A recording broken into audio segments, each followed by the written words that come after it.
Laura, let me start with you since your note is basically the note of the day. Negative network effects you think are at work. Explain to viewers what that means. Okay.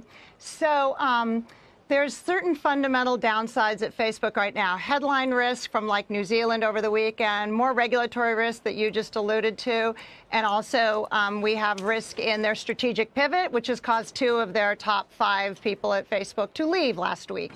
But that's all made worse by something called a belief network effect, which is both multiplier effect to the upside, and now it's a multiplier effect to the downside. A belief network effect says that the more people who believe something, the more likely you can get the next person to believe it. And just the fact that we're getting all these downgrades is another data point, as well as 11 executive departures in the last 18 months. Those are data points suggesting that the belief system around Facebook is ebbing. And that then creates a multiplier effect to the fundamental downside from those other risks I started with. I'm thinking, Mark, maybe your work on Facebook sort of adds to her point. Am I right? I think so, but a lot of this is priced in. You know, I think that's the one thing that I'd point out here is that this is a company that grew ad revenue, and this is the last 12 to 18 months. It's about as bad as it could get at Facebook, yet users started to recover in Q4, and ad revenue grew 33% in the quarter. And we have line of sight where expense growth will start to moderate this year, and as a result, earnings growth should more, approximate top line growth, which, like I said, is over 30%. And the stock is trading at 20 times GAAP earnings and less than that on a ex-cash basis. So I guess the one point that I would make is a lot of this is already known and pretty priced into the shares at this level. Laura, do you agree with that? I mean, if you're downgrading the stock today, I would imagine you don't think it's priced in. Right. And the pushback I would give to Mark's ideas are that in the last 10 days, Mark has said he's going to do a strategic pivot, which he did not talk about on the last earnings call, where he's going to combine Instagram, WhatsApp, and Messenger. He's going to encrypt them and then have them all disappear.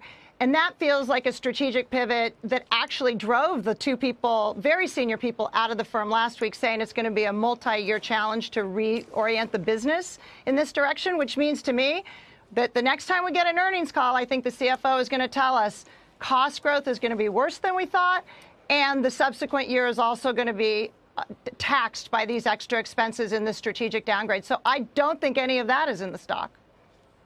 Mark, Facebook is in this interesting position where it's up roughly 25% year to date, but it's also about 25% off of its 52-week high. Right. So what do you see at this point as the forces pushing and pulling on the stock? What's going to determine whether this is the time that the stock actually goes down and stays down versus the fundamentals you just cited? At the end of the day, this is a media business, much like this channel and this network, and you got to be engaged with users. You got to have a large audience, hopefully growing their engagement with your content and your platform, and that ultimately is what's going to determine if this stock works, if this business works over time.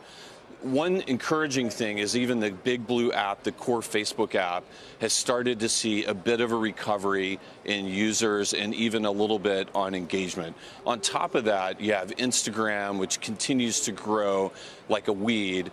And this supposed pivot we're talking about is really related to their messaging apps, which today generate really no revenue and is an opportunity going forward. And by making sure that those are treated as fully encrypted and highly secured messaging platforms, it sets those businesses up for stronger user growth and monetization going forward. Because that they're encrypting the messages doesn't mean you can't have ad revenue.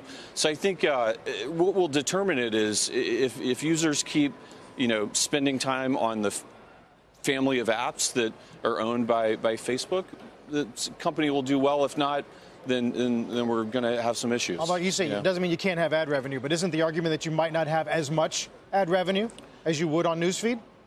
That's possible, but you got to think of it from an advertiser's perspective. They're choosing from television, newspapers, and these other channels.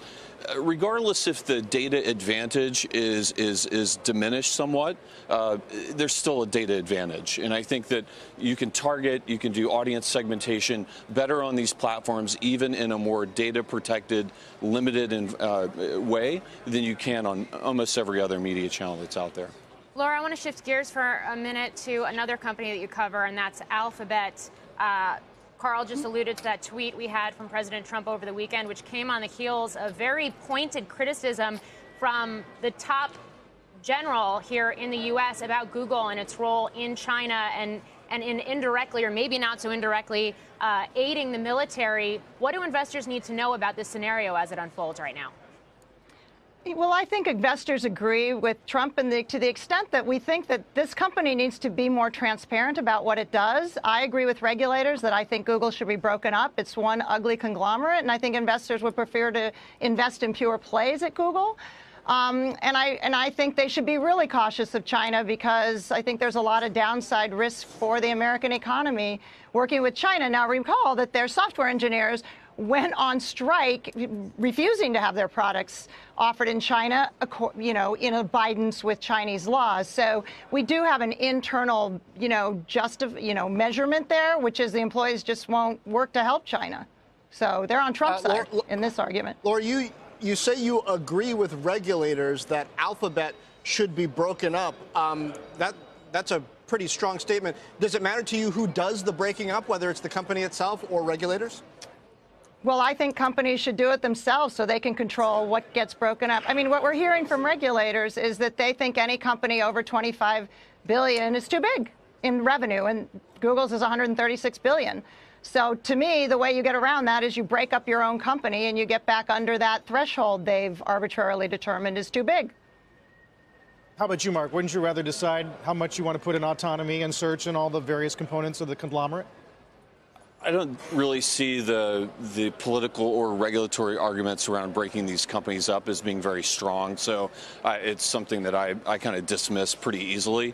I did write a note last year that talked about the reasons why Amazon should break itself up, but that was very much an offensive, I think, minded strategy, not really because of the regulators. A lot of examples there around, properly compensating employees of the cloud and the retail business. You think the silos are more disparate at Amazon? They're more disparate. There are lots of, and it seems like every week there are more news stories of customers that have chosen not to go with AWS because of conflicts of interest. There are a lot of reasons why I think Amazon should break that business up. I don't think, Google or Facebook or any of these other companies should do it. And I really think the cases that the politicians are making are pretty weak right now. So. But going back, and I'll use Google as the example, given the fact that that is what the focus is right now in the news. I mean, artificial intelligence, we keep hearing it's the next big area. It's the next big battleground, especially when you're talking U.S.